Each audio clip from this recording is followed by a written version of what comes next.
Hello అందరికీ, welcome to my channel natural recipes in Telangana. అందరూ ఎలా ఉన్నారు? చాలా బాగున్నారు అనుకుంటున్నాను. ఇంతవరకు మన ఛానల్ని ఎవరైతే సబ్స్క్రైబ్ చేసుకోలేదో సబ్స్క్రైబ్ చేసుకోండి. ఈ వీడియో నచ్చితే లైక్ చేయండి. మరిన్ని అప్డేట్స్ కోసం గంట సింబల్ కొట్టడం మర్చిపోకండి. ఇవాళ మన వీడియో వచ్చేసి ఇంట్లో ఈజీగా చాలా మంచి స్మెల్ వచ్చేలాగా ధూప్ స్టిక్స్ ఎలా చేసుకోవాలో వీడియోలో చూద్దాము. రెండు ఇంగ్రీడియంట్స్ ఉంటే సరిపోతుంది. చాలా సింపుల్గా రెడీ అయిపోతుంది. మనకు కావాల్సింది పాల సాంబ్రాణి అలాగే ఆవు పిడకలండి. ఆవు పిడకల్ని పొడిగా చేసేసుకొని జల్లెడ పట్టేసుకోవాలి. అలాగే సాంబ్రాణిని బరకగా దంచేసుకొని ఇందులో వేసేసుకొని ఇవి రెండు బాగా కలిసిపోయేలాగా కలిపేసుకున్నాక ఇందులోకి వాటర్ పోసేసుకుంటూ మనం ఒకసారి కలిపేసుకోవాలి. మంచిగా మొత్తం తడిసేలాగా కలిపేసుకోవాలి.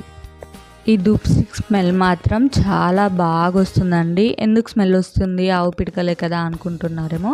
మనం పాల సాంబ్రాణి కచ్చా పచ్చగా దంచి వేసుకున్నాం కదా, ఆ సాంబ్రాణి కాలుతున్నప్పుడు ఆ సాంబ్రాణి కరుగుతూ స్మెల్ చాలా బాగా వస్తుంది. ట్రై చేయండి. మేము చేసుకునే ధూప్ స్టిక్స్ కేవలం 100 రూపాయలు మాత్రమే ఖర్చు అయ్యాయండి. 100 రూపాయలు మాత్రమే ఖర్చు అయ్యాయి. అలాగే ఇవి ఒక 3 నెలల వరకు వస్తాయి. ధూప్ స్టిక్స్ అన్నీ కూడా చాలా సింపుల్గా రెడీ అయిపోతుంది. చూసారా? ఇలా మొత్తం కలిపేసుకున్నాక మనం మళ్ళీ ఒకసారి వాటర్ పోసేసుకోవాలి. ఈ ధూప్ స్టిక్ మీద ఇప్పుడు మనం చేసుకున్న దాని మీద మళ్ళీ ఒకసారి వాటర్ పోసేసుకొని వేళ్ళతో బాగా కలిపేసుకొని ఒక 5 మినిట్స్ పాటు అది నాననివ్వాలన్నమాట. షాప్స్లో మొత్తం చేసేది బొగ్గు పొడితోనే చేస్తారు. అసలు బొగ్గు పొడితోటి ధూప్ స్టిక్స్ అనేవి ఇంట్లో వాడదన్నమాట. అందుకే స్వచ్ఛమైన ఆవు పిడకలు అయితే ఆవు పిడకలు, ఆవు పెండ దొరికినా కానీ కొద్దిగా ఒక 2-3 రోజుల పాటు ఎండపెట్టేసుకొని చేసేసుకోండి. ఇలా లేదంటే ఆవు పిడకలు కొనుకొచ్చి బయట అమ్ముతారు కదా ఆవు పిడకలు, అవి తెచ్చేసుకొని ఇలా చేసేసుకోండి. చాలా సింపుల్గా అయిపోతుంది. మన ఇంట్లో ఒక చిన్న గ్లాస్ ఉంటుంది కదా, ఆ గ్లాస్లోకి ఒక కవర్ పెట్టేసి మంచిగా అడ్జస్ట్ చేసుకున్నాక ఇందులోకి మనం తయారు చేసుకున్న ఆవు పిడకల అది పెట్టేసుకొని మనం ఇలా గట్టిగా నొక్కేసి అందులో వాటర్ అన్నీ బయటికి అనేసి కవర్ లాగేస్తే మనకు నీట్గా ధూప్ స్టిక్ అనేది రెడీ అయిపోతుంది. మనకి ఎలాంటి షేప్స్లో కావాలనుకుంటే అలాంటి షేప్స్లో చేసుకోవచ్చు. మేమైతే ఇలా బాక్సెస్ లానే చేసుకున్నాము. అలాగే కొద్దిగా కోన్స్ లాగా కూడా చేసుకున్నాము. కప్స్ లాగా ఎందుకు చేసుకున్నామంటే అందులో మనకి ఏదైనా స్పెషల్ డే ఉన్న రోజు అందులో మనం ఎండు కొబ్బరి అలాగే గుగ్గిలం ఇవన్నీ వేసేసుకొని మనం ధూప్ స్టిక్ అంటిస్తే చాలా మంచిదన్నమాట ఇంటికి. ఆల్రెడీ మనం ఇంకా చాలా ఐటమ్స్ తోటి ధూప్ స్టిక్ ఎలా చేసుకోవాలో ఆల్రెడీ మన ఛానల్లో అప్లోడ్ చేశాను. లాస్ట్కి లింక్ ఇస్తాను, చూడండి.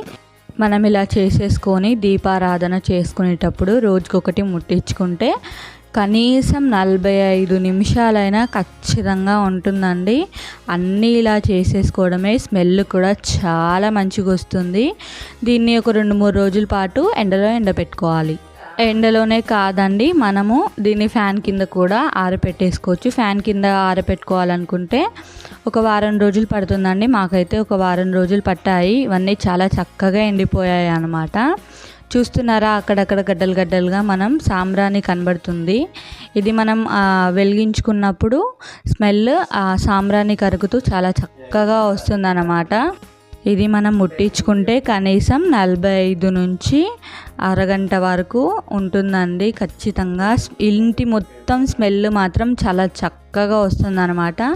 మనం ఒక్కరోజు ఒకటి ముట్టించుకుంటే మార్నింగ్ నుంచి ఈవినింగ్ దాకా స్మెల్ ఇంట్లో వెళ్ళదు. అలాగే మన ఇంట్లో ఏమన్నా నెగిటివ్ ఎనర్జీస్ ఉన్నా కానీ వెళ్ళిపోతాయన్నమాట. చూస్తున్నారా? పొగ ఎంత చక్కగా చిన్నగా చాలా మంచిగా వస్తుంది కదా. ఇలా చేసేసుకోండి. ఇంట్లో మన నెగిటివ్ ఎనర్జీ ఏమన్నా ఉంటే వెళ్ళగొట్టేసేయండి. మనకి ఎంత అండి, ఒక 100 రూపాయలలో అయిపోతాయి. 2 నెలలకు సరిపోతాయి. మనం ఇలా మళ్ళీ బయట తెచ్చుకుంటే మనకు కూడా చాలా ఎక్కువ ఖర్చు అయిపోతుంది. ఇలా ఇంట్లో చేసుకోండి.